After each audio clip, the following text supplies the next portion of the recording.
Hello అండి అందరికీ welcome to Padma Prasad blogs. ఈరోజు నేను గోధుమ రవ్వతో అన్నవరంలో ఇచ్చే ప్రసాదంలాగా చేశానండి. ప్రసాదానికి పోటీ రాకూడదు కానీ ఆ టేస్ట్ యాజ్ టీజ్ వచ్చిందండి. నిజంగా చాలా అంటే చాలా బాగుంది.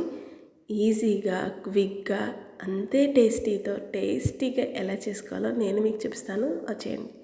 ముందుగా ఒక కప్పు గోధుమ రవ్వ తీసుకున్నానండి. ఎర్ర గోధుమ రవ్వ అని అడిగి తీసుకోవాలి. గోధుమ రవ్వలో 2 రకాలు ఉంటాయి. ఒకటి బర్సీ రవ్వ అంటారు, ఒకటి గోధుమ రవ్వ అంటారు. ఎర్ర గోధుమ రవ్వతో చేస్తేనే ఆ కమ్మదనం ఉంటుంది. చక్కగా ఒక చిన్న కప్పు గోధుమ రవ్వ వేసుకుంటే మనకి అంత ప్రసాదం అవుతుంది. దాంట్లోనే ఒక 25 గ్రాముల దాకా నెయ్యి వేసుకొని గోధుమ రవ్వని సువాసన వచ్చేదాకా వేయించుకోవాలి. మీరు ఇక్కడ ఒకటి గుర్తుపెట్టుకోండి, చేసే ప్రసాదం గిన్నె మందంగా ఉండాలండి. అప్పుడైతేనే అడుగంటదు, లేదా రంగు మారిపోతుంది, రవ్వ రుచి కూడా మారిపోతుంది. చూడండి, రంగు సువాసన రవ్వ మారింది కదా, కమ్మటి సువాసన వస్తుంది. ఇప్పుడు ఏ కప్పుతో అయితే రవ్వ వేసామో అదే కప్పుతో 4 కప్పుల దాకా నీళ్లు పోసుకోవాలండి. మీరు ఈ పర్ఫెక్ట్ కొలతలతో చేస్తే ఆ అన్నవరం సత్యనారాయణ స్వామి ప్రసాదం టేస్ట్ యాజ్ టీజ్ వస్తుందండి. చక్కగా ఒక కప్పు రవ్వని దోరగా నేతిలో వేయించుకొని అదే కప్పుతో 4 కప్పులు నీళ్లు పోసుకుని 5 నిమిషాలు అలా వదిలేస్తే చక్కగా రవ్వ ఈ మాదిరిగా ఉడుకుతుంది. చూడండి, లైట్గా చెమ్మచాత ఉంది కదా, చాలు అంతే, మరీ గట్టిగా అవ్వకుండా.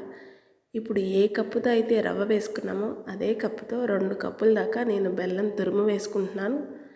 మాకు బెల్లం వద్దు అనుకునే వాళ్ళు 2 కప్పులు పంచదార వేసుకోవచ్చు, లేదా బెల్లం 1 కప్పు పంచదార 1 కప్పు అయినా వేసుకోవచ్చు.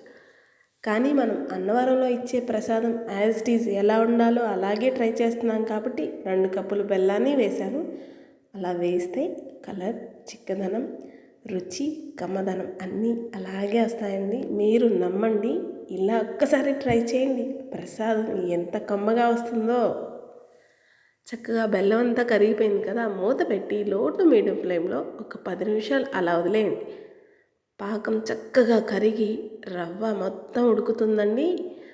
ఇలా లో టు మీడియం ఫ్లేమ్లో పెట్టి మగ్గ పెడితేనే ఆ ప్రసాదం అంత కమ్మదనం ఉంటుంది. ఇది గుర్తుపెట్టుకోవాలి. మధ్యలో నెయ్యి వేసుకుంటూ చేస్తే ఇంకా కమ్మగా ఉంటుందండి. ఈ ఎగ్జాక్ట్ కొలతలతో ఒక్కసారి ట్రై చేయండి, చాలా బాగుంటుంది. 100 గ్రాములు రవ్వ, 200 గ్రాముల దాకా బెల్లం, ఒక 75 గ్రాములండి 100 గ్రాముల దాకా నెయ్యి పడుతుందండి. నెయ్యి నచ్చదు అనుకునే వాళ్ళు తగ్గించి వేయచ్చు, అసలు వద్దు అనుకున్నా కూడా స్కిప్ చేసేయచ్చు. కానీ నెయ్యి పడితేనే ప్రసాదం కమ్మదనంగా ఉంటుందండి. నెయ్యి వేసేసాం కదా, మొత్తం కలిపాం కదా, మూత పెట్టి మళ్ళీ ఒక 10 నిమిషాలు అలా వదిలేద్దాం. ఈ ప్రసాదాన్ని 10 నిమిషాల్లో చేసేస్తాం, పావు గంటలో చేసేస్తామని చెప్తాం కానీ ఓపికగా శ్రద్ధగా చేస్తే 40 నుండి 50 నిమిషాలు పడుతుంది. ప్రసాదం కూడా అంతే కమ్మదనంగా ఉంటుందండి. మీరు ఈ కలర్, ఈ చిక్కదనం చూస్తే మీకు అర్థమైపోయి ఉంటుంది. అన్నవరం ప్రసాదానికి ఏమాత్రం తీసిపోదు. ఈ ప్రసాదం అదే టేస్ట్ రావడానికి కారణం చిన్న చిటికెడు పచ్చకర్పూరం, ఒక పావు టీ స్పూన్ దాకా యాలకుల పొడి వేసి ఇంకొకసారి కలుపుతాం. మీరు గమనిస్తే మనం మందంగా ఉన్న మూకిడి పెట్టాం కాబట్టి అడుగంటలేదు, లేదంటే ఎప్పుడూ అడుగంటేస్తుందండి. గుర్తుపెట్టుకోండి, మందంగా ఉన్న మూకిడిలో చేయడం మాత్రం అస్సలు మర్చిపోద్దు. అలా అయితేనే ప్రసాదం ఎక్కడా రంగు మారదు. చూడండి, స్వామివారి ప్రసాదం యాజ్ టీజ్ వచ్చేసింది కదా. నేను ఇక్కడ ఇంకొక స్పూన్ దాకా నెయ్యి వేసుకొని అన్ని జీడిపప్పు, 4 కిస్మిస్ పలుకులు కూడా వేసి వేయిస్తున్నాను. మీకు డ్రై ఫ్రూట్స్ వద్దు అనుకున్న వాళ్ళు స్కిప్ చేసేయచ్చు. పంటి కింద తగులుతూ బాగుంటుంది కదా అని నేను వేశాను. చూడండి, నెయ్యి చక్కగా కరిగిపోయింది కదా. ఇప్పుడు దీంట్లోనే ఒక పావు కప్పు దాకా జీడిపప్పు వేసి లో టు మీడియం ఫ్లేమ్లో కాస్త వేయించుకుందాం. చూడండి, జీడిపప్పు కాస్త రంగు మారాయి కదా, చాలు. ఇప్పుడు ఇంకొక చిన్న కప్పు కిస్మిస్ కూడా వేసి కిస్మిస్ని జస్ట్ పొంగనిస్తే చాలండి. స్టవ్ ఆపేసేసి ఇప్పుడు మనం అన్నవరం సత్యనారాయణ స్వామి ప్రసాదంలో వేసేసుకుందాం. చూడండి, ప్రసాదంలో వేసేసాం కదా, ఒక్కసారి మొత్తాన్ని కలిపేసేసి ఆ భగవంతుడికి నివేదించి ఆ తర్వాత ఆ ప్రసాదాన్ని కాస్త కళ్ళకద్దుకొని తినండి. మళ్ళీ చెప్తున్నానండి, నిజంగా అంటే నిజంగా స్వామివారి ప్రసాదం అన్నవరంలో ఎవరో ఇస్తే నాకు తిన్న తృప్తే వచ్చింది. నిజంగా అంత కమ్మగా ఉందండి.